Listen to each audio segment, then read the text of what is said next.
should be working now. It still looks crooked today. Not cooperating. It's running downhill. It might be the way the phone's sitting too. It might be the table that's a bit weird. Anyway, it'll be okay.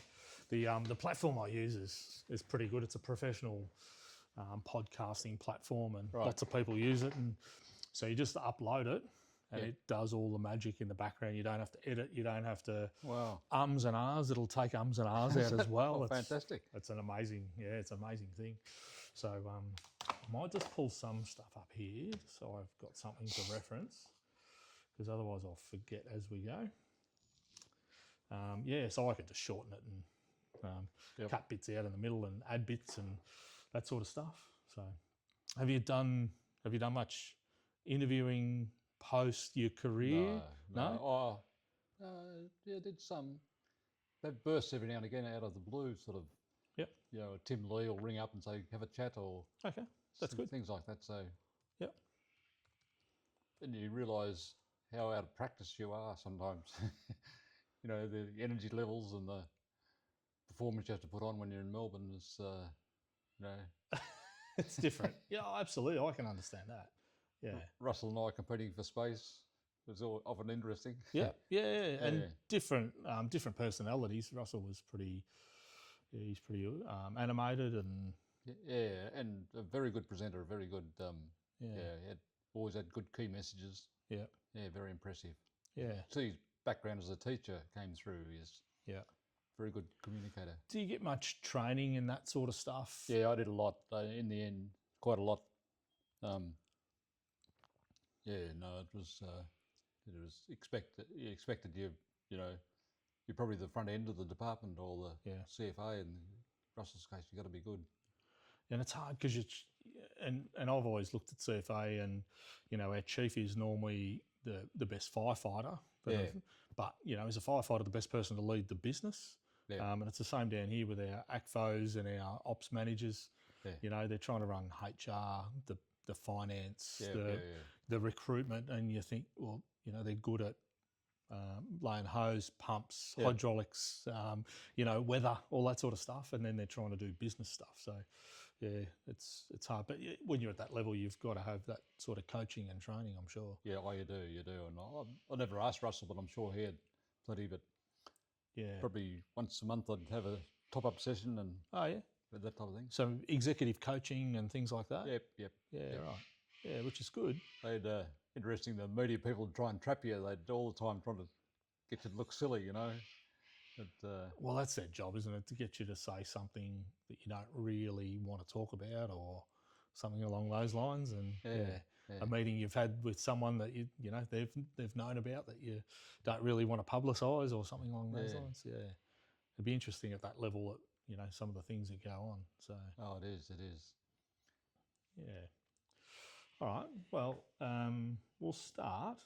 Yep.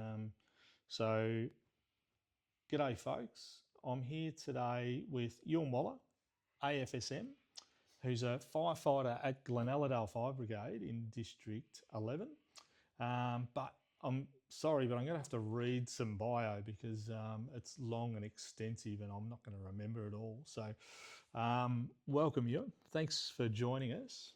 Pleasure, Steve. Great to be here. So you've been the chair of the East Gippsland Catchment Authority. You've been independent director of the Gunai-Kurnai Land Water Aboriginal Corporation. You've been a consultant with Land and Catchment Authorities, the Chief Fire Officer for the Department of Sustainability and Environment. So that was between 2005 and 2013. Yep. That's a long time to be a Chief Fire Officer. It was quite a while. Absolutely. And a torrid time too, Steve. Absolutely, yeah. And we'll talk a little bit about that. There's some real challenges along your time there. The Regional Manager for Vic Forests, Department of Sustainability and Environment, Transition Forest Manager, Chief Executive Officer for Gippsland Ports. So it's a fairly impressive resume, and hence why I had to read it, because I wasn't going to remember all of that. But so some of the things that you've done in your time, you led over, some of the worst fire periods that Victoria's ever seen. So that must have been. Tell us about, in your words, tell us about some of that time. Well, the career's been, like a lot of senior management career, has been torrid as well. Like working in forestry with native forest logging was tough. Yep. Ports was tough with bars getting with vessels getting stuck on the bar in the bad old days. But the fire history was probably the toughest time. We had the Grampians fire where 2 people died, which was terrible. And then we had the Great Divide fire, which burnt 1 million hectares. Yep. And then not long after Black Saturday. So yep. And then we tape it off. But it was one thing on top of another for a while. Yeah, absolutely. And they say, most of those events are 1 in 50-year events or 1 in 100-year events, and yeah, they all happened pretty close together, which is not a good time for you. It was. I went through Ash Wednesday with the back of lawn after the fire had gone through, but we thought then that I'd be lucky to see, or not lucky, but unlucky to see another bad fire like Ash Wednesday. Yep. Sure enough, Black Saturday and some of the other fires were also equally torrid. And as we know, with climate change, I believe with climate change, we're getting the intervals getting shorter and shorter. So yep. we unfortunately have to put up with 1 million hectare fires of high intensity doing life threatening. Yeah, and we saw that in 2003, and then again in 2006, only 3 years apart. And I think 2003 burnt nearly 1 million hectares as well, didn't it? Yeah, the Alpine fire was, and some of the ones you don't even hear about. I was at the big desert fire in 2003 as well. It was, nearly burnt half the Sunset Country.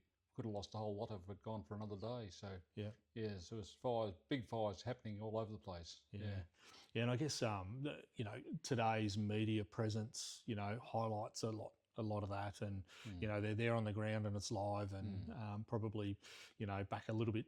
Social media probably wasn't as prevalent as what it is today, so people find out their information a lot faster now, I guess, today than what they did back then too. They do, and even though you feel the impact of it hitting, people reliving it, because a lot of people now have been infected with fire, either heavy smoke or, actually involved, or friends have been involved. So people are feeling it. One of the benefits is with the warnings, they're more receptive to the warnings, but also the trauma, and people feel it in their hearts and minds. Yeah. And particularly the young kids, I really felt after Black Saturday, there were some kids that, involved would have been taken to the grave. That's a terrible burden to carry for the rest of your life, being traumatised by fire. Yeah, and so for me, I was only young when Ash Wednesday was on, but I can still remember it at 5 years old. I was near the Dandenongs, and I still remember that day. Yeah. So, even at 5, and I'm now 47, so, it's a long time to carry the memories of burning leaves dropping in the swimming pool at home. Yeah. So, I understand what you mean there for sure. And a lot of people be feeling the same way. We got burnt out in 1965 with a fire that started at Lecola, came right through to Bruthen, and in March, April actually, in a drought. And we got burnt out. We lost 400 young ewes, through the enterprise. Lost my house cow. Lost my horse got burnt. And that was a terrible time. It burned under our house, but didn't burn our house. Right. I remember Dad had a heart attack that night. And terrible time. Yeah. And that's been repeated around Victoria or around southeastern Australia a lot. Yeah. We live in a terrible place for fires. Absolutely. Yeah, I think it's, Victoria's probably the second worst place or third worst place on the planet for fire. I think California, Spain, and then Victoria, isn't it? I rate Victoria number 1. I mean, mainly because the northern winds flume through Victoria. Like exactly on Black Saturday when they flume through, very little you can do with 100k winds, humidity's 5%, drought. You just got a combination it's just super deadly. Yeah, absolutely. Yeah. Well, your career's it's very well rounded and very impressive. So, and now firefighter at Glenaladale. We were just talking before about that you never know the volunteer ranks and our CFA volunteers. You just never know who's on the back of a fire truck, and your rank is firefighter.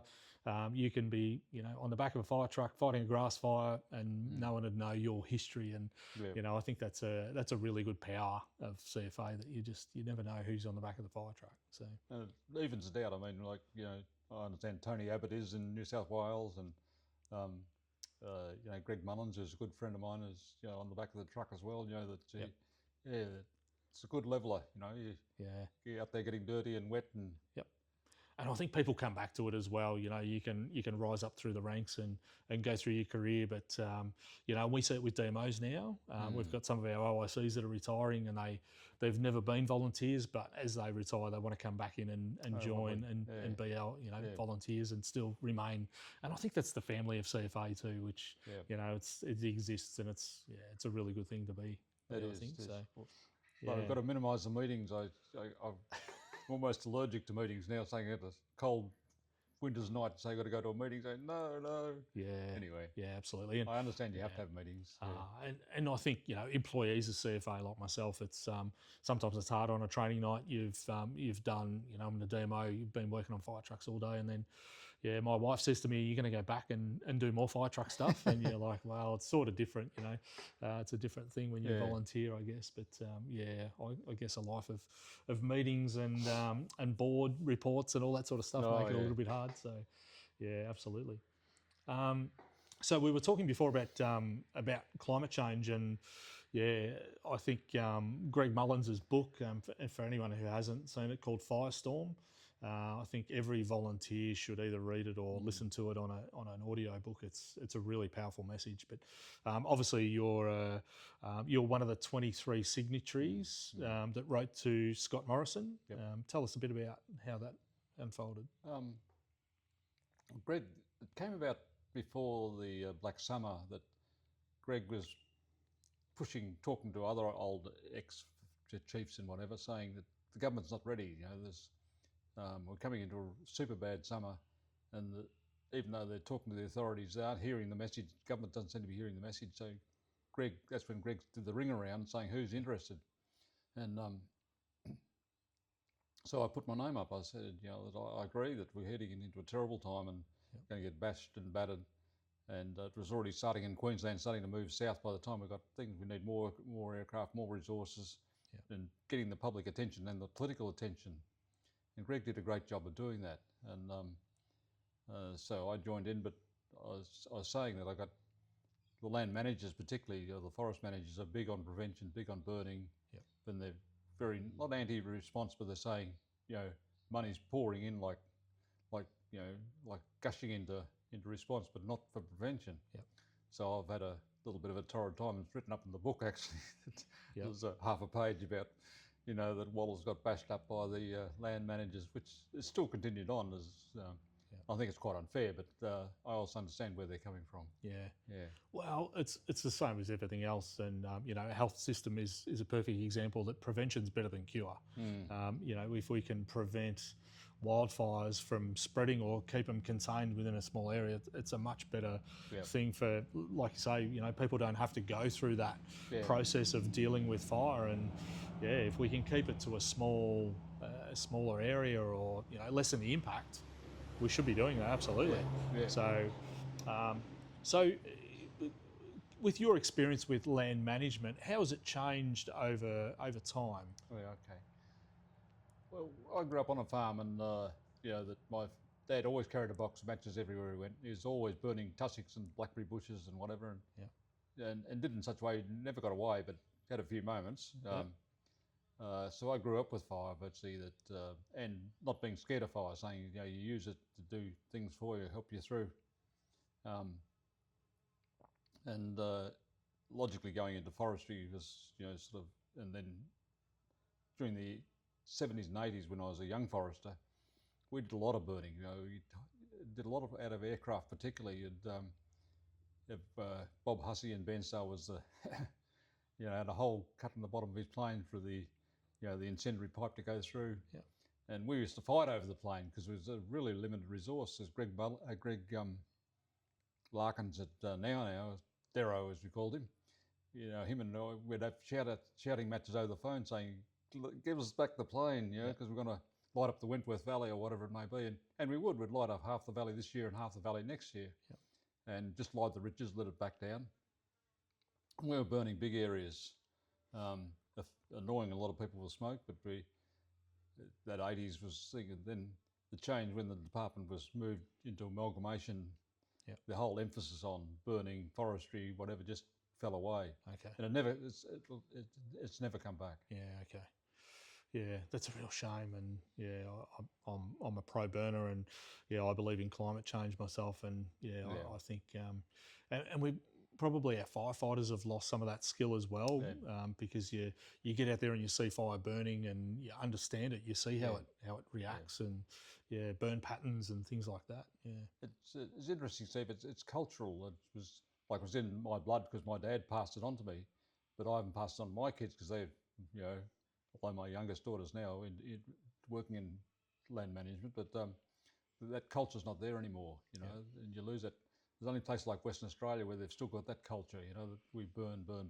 Yeah. So, is that the restrictions, do you think, we've placed on that burning and the windows and that, you know, the political pressures and those sort of things that have changed that? Yeah, it really came home to roost with the two burns that got away in the back of Melbourne, which caused all types of you know, political damage. And it's interesting in Victoria when they burnt 4 houses when I've got the year, it must have been 2012, no, 14, burnt 2 houses at the back of Melbourne. Yeah. And the Premier at the time nearly sacked the department, you know, virtually sacked the people involved. You know, it's got so involved. And you'd never, as you know, as a boss, you never, you know, pull your workers apart, you know, not openly anyway. Yeah. The same thing happened in Western Australia at Mount Margaret River. They burnt 35 houses, and the government said, keep, you know, we'll review it, but you're doing good work, keep going. Yeah. Just completely culturally, just completely different. Yeah. And there's always going to be that risk. You never get away from risk. It's always going to be there. So and that's the hard part with burning, trying to explain the risk to government, explain the risk to the community, explain why smoke and all the rest. It's so complex and it's almost a wicked problem. There's no easy, simple, ready answer to it all. Yeah. But there's got to be work done on it. Yeah. And we were just talking before about you know, the window, and I've done a little bit of a research on how many hours there was available in the last 6 months to actually meet prescriptions to do burns, and I think it was 212 hours over 6 months, which met the prescription. It's, you know, it's not a lot of time to be able to actually burn and do it properly within all the constraints that is given. I remember I recall when I was chief, signing off on anything that was outside prescription I had to sign off on, and it was a daily task signing off. You know, swallow hard. You'd make a phone call sometimes to somebody in Hayward and Western District saying, "Are you sure it's okay?" And yes, it's okay. Signing off now. You know, but you're pushing the margins all the time. Yeah. But I think to get the results, you know, you need to do that too. You do. You got to be a good burner. You got to have a bit of gumption. You got to be out there, and that takes its own personal risks as well as, you know, agency risks. Yeah. But if you don't, it doesn't get done. And it's so easy because it's such a risk thing. It's so easy to put off, say, oh, it's too windy, too wet, too dry. Or somebody doesn't like the smoke, you know, and say, oh, the wine growers don't like it. Oh, well, we won't do it then, you know. And as you say, you've got the window so narrow, you've got to push on. Yeah. And I guess it's the same as everything else. If the more you do it, the more you understand it, the better you get at it. It's the same as fighting a grass fire from the back of the truck. Your first one, you think, geez, this is a bit much. But after you've done it 50 times, you go, this is nothing. We'll nail this one today, no problem. So burning is a similar thing, I think. And we learn. Every time you go out and do a burn, you learn from it. And so while we're land management and politics, what about the mountain cattlemen? Cattle in the high country, yes or no? The value in the cattle in the high country is not so much the direct effect on grazing. You know, there's some limited effects, but the science is not really showing there's a great lot of differences. Some trampling of benefits and whatever. Yeah. The main thing was having people there, people active in the bush, and people knowing the bush. You know, and they knew the bush. They went up and down the gullies and into the heads of rivers and whatever. Yeah. And that's where the resource was. That's the corporate knowledge or the understanding. That was the real value. And when you know, the government, one swipe of the pen just says, get out, you know, type thing. Yep. Everything walks out the door, you know, all that valuable information, you know, Yeah. where a rare plant was, or, Yep. you know, when it snowed and when it didn't and all that. Mm. You know, that's just Lost really that, yeah, that knowledge. masterfully done, and still Yeah. still leaves a bad taste in a lot of people's mouths. That, Yeah. you know, how nasty it was done, and how that loss of knowledge was, you know, so severe. Yeah. And I think, you know, I talk to a lot of people and their grandfathers had been mountain cattlemen, and you know, they'd know when Granddad was going to be home by the smoke on the ridge, like you say, with the matches, and they'd bring the cattle out, and you know, they'd just, you know, throw a few matches in, and they could see how many ridges away, and they could gauge how long before they were going to be home on the horse. So I think we've lost a bit of that. Oh, we have, and that respect, and it's the same's coming through now. Thank goodness with the the first Australians, we are respecting what they do, and you know, and whatever. But they were tossed all over the place as well. It made them hard to keep their corporate knowledge as well. You know, when you bring mobs from, you know, the Murray down to Lake Tyers and whatever. You know, but still, I love the principles behind cultural burning of, you know, low flow height, low fire height, and then repeated burning. You know, it's the way to go. Well, look, they've done it for a lot longer than what we have. We should be learning from what they do. So, and it'd be good for them to pass the knowledge on and teach us a little bit about it too. I think. It is. And it's happening. It's and I can see with if we get to landscape burning on a large scale, we'll be using a lot of the principles of keeping the flame height down. You know, and but going back and back again to keep, you know, get rid of the scrub layer as much as possible. Yeah. And I guess you know, that's probably in a lot of planning and a lot of that strategic sort of you know, documentation. But and same thing, you come back to that burn window and you plan to do it this year, and then you plan to do it again next year, and you don't get the window. It's a hotter summer, or it's a drought, or it's wet, and you don't get back to it. Then it's, you know, 2 or 3 or 4 years, and you're almost back to where you were to start with. And that's where we've got to have people in the bush, you know, knowing it in all seasons, going back and saying, yeah, we can get that gully burnt, but we can't, this one's too dry or whatever it is, we'll do that this year, you know. Yeah. I was lucky when I had chief, I had a couple of really experienced ex-field operators who could say, you know, Hayward's right to go, you know, Mildura's not, or whatever it may be, you know. So you can move your resources really efficiently. Yeah, okay. And I think we still do that. Because traditionally East Gippsland's, you know, it's the last one to dry up compared to the rest of the state, I suppose. So they sort of move their resources around. You see, the Gippsland Task Force will disappear over to the west, and then they'll come back again and bring the you know, the west team with them back to burn here. We were moving up to 600 people a day, and it was probably the biggest movement of any resource anywhere. I mean, across Australia, you know, it was a massive operation. Yeah. I'd say while we're on burning, the strategic burning they're doing is very, very good. There's the work in the Otways and other places has been really, really good. And through here, you know, that they know now where the problem's going to come from, which is you know, soundly based, which is great. Yeah. And I remember for Black Summer, going into the district, and you know, they pulled out all the old maps from 2006, and you know, they had all the A, B, C, D, you know, strategic lines, fallback lines, and you know, that sort of stuff. We pulled it back out of the bottom shelf, you know, and went, hey, what's this in here? And we learnt from that, and the best predictor of fire is history, you know. It is. It always does the same thing, and it can work both ways though, Steve. I remember at Omeo, I pulled out the map as controller at Omeo in 2003, pulled out the map, the burn map. North of Omeo was white, there was no burns at all. Oh no, this fire, unless it rains, it's going to come out. Yeah. And sure enough it did. Yeah. So it doesn't always, you know, it doesn't tell you the story you want it to. Yeah, true. Yeah. But I guess, you know, I've been to places too, and you go to Dargo and you talk to the people at Dargo, and they know fire, and they sort of go, look, this thing happened the same in 67, it happened the same in 87. This fire will come out between those two trees there, and it'll happen at between 5 o'clock and 6 o'clock, and the humidity will be this. They know fire, and little spot here and start over there. Yeah, I've seen it happen a dozen times, and I think we don't probably draw on that local resource enough as well. We should get into it to a community really early and say, hey, you guys are the experts. Who's been around the longest? Tell us what's going to happen here. So we're better at it, or the department is better at it, forest fire, but still you can still go further and further. Yeah. And I think just that corporate world too, we churn people over and, all of a sudden the person who's been here for, 20 years and they've progressed their career, they've gone somewhere else or they've retired or that knowledge has moved on, and then the next person's come through and they don't have that history. And That's right. look, I probably faced that down here when I moved to East Gippsland, and I remember I went to Swifts Creek on a Friday night. And 4 o'clock, they rang up and said, "Oh, you got a flat tyre." Yeah, no worries, I'll come up and I'll change it. And the guys in the workshop said, "Do you realise how far Swifts Creek is away?" And I'm like, "Oh, well, no, not really." So they said, "Well, you got to be there for dinner." So just that, that history that I didn't have, and I'm like, "Oh, I'll just go out and do it." And didn't realise, Swifts Creek's a fair drive up there and back, and windy roads and deer on the road and things like that. So we lose that history, I think, as we go a bit as well in that corporate area. So. So tell us a bit more about your time as chief.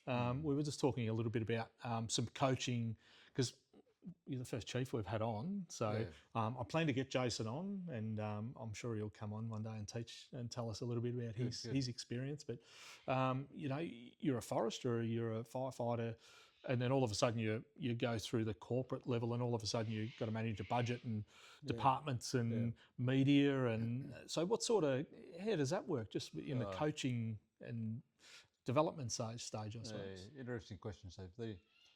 One of the things that really impresses or has a big effect on how you do is the size of the bureaucracy. It's massive.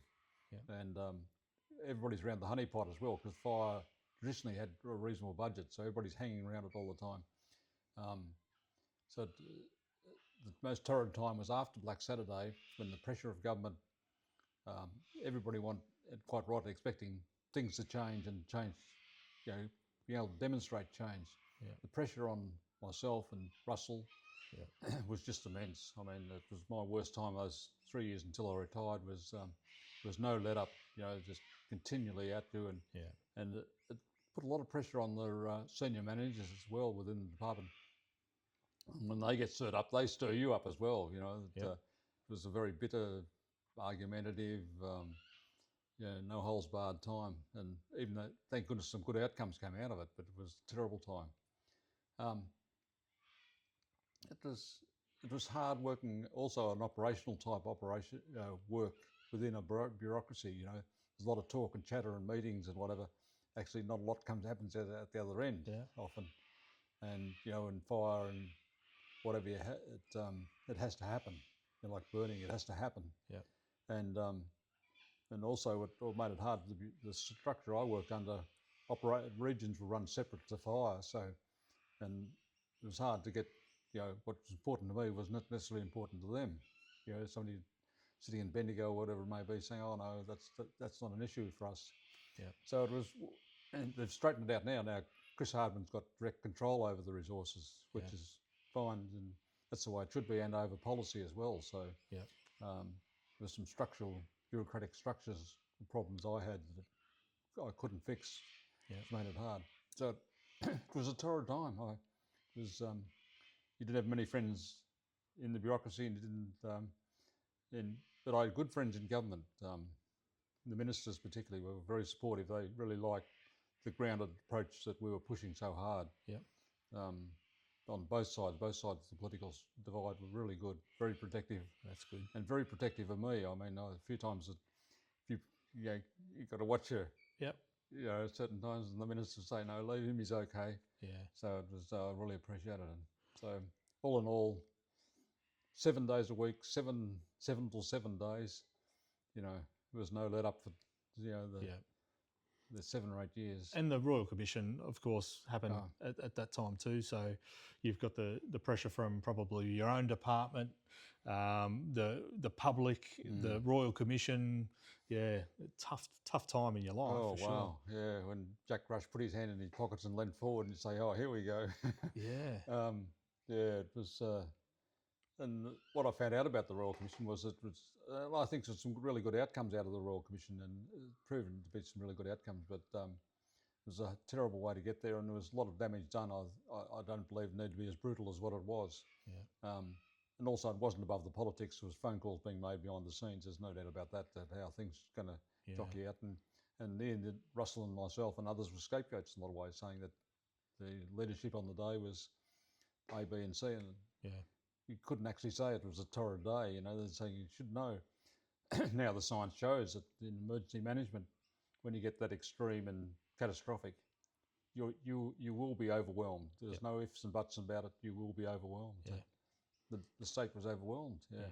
Yeah, and I think the public's expectations on firefighters and fire managers is just, it's over the top. You know, if your FBI is over 100, you're a passenger. That's right. You know, we're trying to do the best we can, but you know, these red things they're not going to do much. Yeah, all you can do is do a bit of flanking and get people out of the road. That's the most important thing. And as you know, on Black Saturday Stevens, most of 98% of the people got out of the road. So win-win-win. But unfortunately, 172 died. Yeah, and same thing, you know, that prevention and that community warning and messaging, you know, it's so important. We're better to prepare the community the day before than we are to try and message them as it's coming across the back paddock and say, and that's a really hard thing. But fire is it's one of those things, and it's a bit probably like the military as well. They can conduct an operation and then someone can review it frame by frame for the next 6 months and say, well, how come you didn't do this? And, you know, I think as firefighters, we do the best job we can with the information we've got, and we're making decisions, you know, instantly, and sometimes they're not the best decisions, or we haven't got the information we need. And for a politician or a government bureaucrat to pull those decisions apart 6 months later, it's a really hard place for us to be. And full respect for anyone who's in that senior management within any fire department. It's a tough gig. It's tough, and as you're right, then sometimes on the surface it seems like avoiding something or something, but actually there's a whole stack of other reasons and unsaid the reasons why you do make that decision. And I think you know, it'd be good to I'll try and get some level 3 incident controllers on, because you know, for a crew leader like myself, you know, you're in the passenger seat of the truck and you make sure you get your right radio channel, but you know, as you go up through that chain, there's the political pressure, and you know, there's the state government emergency priorities and all these other things that have got to be considered, and overlapping priorities at the same time. It's try all the time to pull the decisions back to the ground and say the person on the truck is making it logical and using the intuitive and whatever, making the decision to try and drag it away until somebody's sitting in Melbourne, saying yes, you can light that burn. That's rubbish. I mean, the person here, you got to trust the people. You got to push down. The whole management tries to centralise all the time. Believing it cuts the risk, but it doesn't really. And I think that's the best way that our fire services have got that really good grounding, that you know, as they go through the ranks, they understand what's happening at the ground level. And if we had a business manager running our fire services, they'd be looking at accounting, and they'd be looking at assets and strategy, and not really understanding the business as a whole. And it is a dynamic business, and I think I've mentioned it before. The number one most dynamic workplace on the planet's an aircraft carrier with planes on and off. The second's a fire. Is that right? Because it's dynamic. It's always changing. You do something, you deploy a tanker, you deploy a hose line, and then it changes, and then you've got to then do something different. And it's you look at a fire, even a car fire, it changes by the second, by something you do. So and that's really hard. But then it's easier to analyse when you go backwards and say, well, let's have a look at what you did and why you didn't do it that way. So, the job I loved most, Steve, was the operations manager or fire boss, whatever. It's on the line. You had a map. You had crews going everywhere, and dozers and planes, and talking back to the office and whatever. But you know, at about 4 o'clock in the afternoon, you'd eat your lunch. You know, it's just been going so hard. You know, the radio just bang, bang, bang, and but you're really doing things. You know, I really loved it. And time goes fast because it's all happening. But it's torrid, and you get to the end of the day and fall into your tent, and then next day you get up and do it all again. So what about personally, as you know, those really tough times? How do you go personally? How do you deal with that sort of stuff? You know, it's because you're never off. The phone's always on, and you're getting phone calls at different hours of the day, and high-level decisions to be made at 2 o'clock in the morning that this has happened. Or so, how do you manage yourself personally to deal with that sort of thing? Probably I'd say the outcome. Probably the negative outcome is you harden up. You know, particularly after Black Saturday, you had to harden up to get through the torridness. And I don't know how policemen and all the rest do it, but you pay a price. You really do. You protect the inner self. Yeah. You got to, and to get out of the other side. You don't have to come out, whatever you like to call it. There is some trauma. Yeah. And it's hard. You get so intent on what you're doing that you forget to celebrate the wins. You're sort of just going from issue to issue to issue. Yeah. There's no let up. I think once you do it, and I really admire the managers that can manage it. It cost me a price. That sort of you pay it in your social life and your domestic life. Yeah. And Russell would say the same. If Russell was sitting here, I'm sure. Yeah. So it's I take my hat off to the people doing it year in, year out. Yeah. Keep going and going. So yeah, it's and it's hard to get away. I think people are getting better at it now. That I know Chris Hardman does really well. He does take leave and he gets away. That you just got to do it. Yeah. I went the other way, sort of kept working. And I think some of the senior managers are showing, that you've got to be sensible about it and move away. You're not making good decisions. You're not, managing yourself or your organisation. So step away for a while. Yeah, you're right. And I think we've learned that in life to, you get a bit of perspective when you go away on holidays with your family and you can just turn your phone off and you come back with that fresh perspective and. Yep. But that's not in who we are. We like to, especially if it's going on. It's still another job. It's not good for our health or anything else. But and I see it as well. When there's a fire on, it's just we can't not. We have to be here. And we were the same in in Black Summer. We had 100 days of fire down here, and me and my team, we were out there with the volunteers and we just wanted to support them and make sure that their trucks were right. But you're like, well, righto, you need to have a day off because you've worked 6 days and you've been working. No, but I'll be okay. I'll be around tomorrow. And you're like, no, we need to do this. And it's very difficult to step back and say, well, someone else can do this for a couple of days. And so it's a tough thing to do. But I think that's just firefighters. It's just in our blood that we want to help and want to sort of serve, I guess. So. And you feel so personally involved, and you feel not obligated, but you feel though your presence really does count, and it does. Yeah. But it's still, there's a certain point where it's also very capable people doing the work as well. So and may bring a fresh look at it as well. Yeah, for sure. Yeah, different perspectives and different experience. Yeah. So what do you think for probably our fire services? What's the challenge, the greatest challenge we'll face in the next 5 or 10 years, do you think?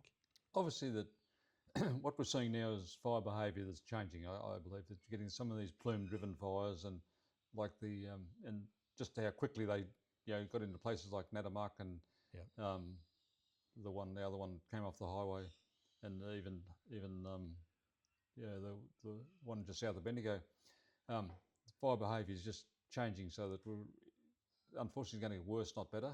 I believe, and it's going to be we've got to relook at a lot of it and adapt if we are a fair dinkum. And what I'm looking at is trying to get back to landscape burning, because what's happening, Steve, between the foothills, good work happening in the foothills with the strategic burning programs, and people are aware. If you live near Melwood or whatever it may be, you've got to be on your toes, or Glenaladale. It's going to come out of the bush and come like a steam train and swaddle over you, and you're going to have a hell of a job holding your house. And a lot of people, fortunately, are walking away from saying, the house is burnable, I'm not. That's really rational for the time. So, but between the foothills and the divide, there's nothing happening, or not enough happening. And we've got to get into that. And I believe the momentum's there. I can feel the momentum building. But we've got to be good enough to do it. Not burning 3,000 hectares, it's burning 300,000 hectares. But doing it lightly, doing it right, coming back, using aircraft, really efficient, accepting there'll be occasional blow-ups. Are we good enough? Will the government do it? There's big question marks. I doubt so. But we need to go there. Because that's where the fires are coming out of the backcountry and taking out the SARS fields and whatever. So there's is it 7 million acres of public land in Victoria? Hectares, yeah. 7 million hectares of bush, yeah. Yeah. Or So- over 7 million hectares. A third of Victoria is bush. Yeah. And most of it highly flammable. Yeah. Except for the ash and whatever. And we thought the ash was done right, but it's not either. It's drying out. Yeah. Yeah. Yeah, well, I think even some of that, that Mount Ash country up around, Mount Hotham, and it's had too many years of fire too that it'll probably never regenerate the way it wants to. Yeah, no, it's a shame. It's Yeah, won't get to maturity and be burnt again and again. So Mount Buffalo, I think, has been burnt 4 times. Yeah. yeah, Yeah. and that's that climate change that. Yeah, it is. It is. It's with us. There's no doubt. Like I said, my daughter's a firefighter with the forest fire. And I worry about her going off to fires now because I never worried about myself. I mean, for the first stack days and a couple of slip-ons, we could get around most fires. Yep. Now if it gets to 10 hectares, it's gone. Partly heavy fuel loads, but also I believe the atmospherics are just changing and the whole, climate, the winds, dryness, drought. Yeah. Yeah. So that, along with the management, it goes together, and community expectation. I suppose a lot of people just think, oh well, there's fire trucks down the road, they'll be here. Yeah. So Well, they are learning, Steve. I reckon they're picking it up that they can't rely on that, and also they're taking more responsibility. I think since Black Saturday, Black Summer, people are listening more and understanding fire now that I've got to look after myself. Yeah. Good, and that's probably a mature messaging, which is really good, and because we're 2,000 fire trucks or something, and we got more than that in homes just in Bairnsdale, so we're not going to have one at each house. The other one is that they're getting on top of the causes more. The power lines and arson and whatever. They're doing good work behind the scenes. Thank goodness, because to think back to Black Saturday, it was mostly power lines coming down that did the damage. Yeah, and I think we're getting there's a lot of power infrastructure in Victoria, and I think where they can, they're starting to run it underground now, and make that a bit better. So but I think there's still the 3 main causes of fires are men, women, and children from most of the stuff I've seen. So but there's still a fallacy going around that, and you hear it a lot from the anti-burning people, was that if we do suppression better or we do first attack better, the evidence around the world is you can't get on top of all the fires. You'll always, that 3% do the damage. And so you've got to expect that you can do suppression better, but still some of them are going to get away on you and do a lot of damage. Well, I don't know how we do suppression better. We've got aircraft that lifts off at the same time as the triple O call, and and time and space down this end of the world. You can have a helicopter, but by the time you get up to the Angora range, it's going to take 20 or 30 minutes just to get a 1,500 litres. So 10 hectares is quite a big fire nowadays, in the bush, to get around quickly. And if the fire behaviour is dangerous, you can't get into it.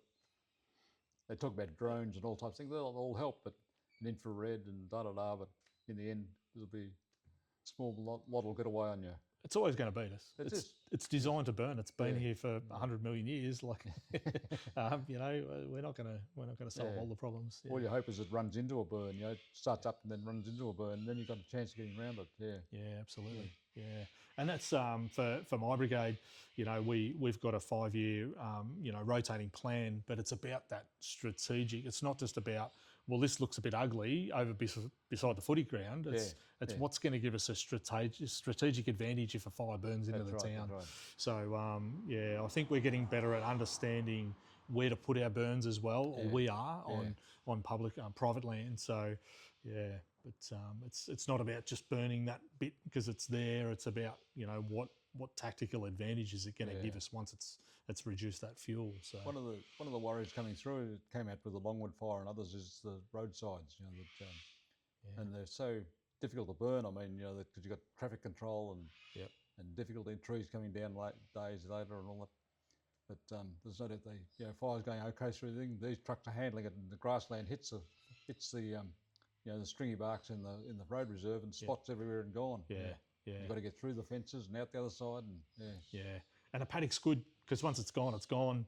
It'll sit there. Cowpats will smoulder for a little bit, or some logs. But you get to the sides of the road and they're more normally heavily fueled, and they sit there for days. And whatever. Absolutely. And that's changed too. You know, even in probably early in my time as a volunteer, we used to do a bit of roadside burning, and it was just oh look, the conditions are pretty good. Let's go and do some. And now it's probably you know, you just can't go out and light up a roadside. So No, that's right. probably good. There's probably a little bit of good and bad in that too. But Yeah, it is. you know, I remember very early in my career just watching stringy barks burn and understanding how they run up the trees and spot over and do that sort of stuff. And we don't do that enough these days. So, See how you embers and burn the back out, burn your back of your jumper and whatever. Yeah, absolutely. Yeah. So, no, good. Thank you for your time. It's been a great chat, and I'm sure some people would have got some insight into your career.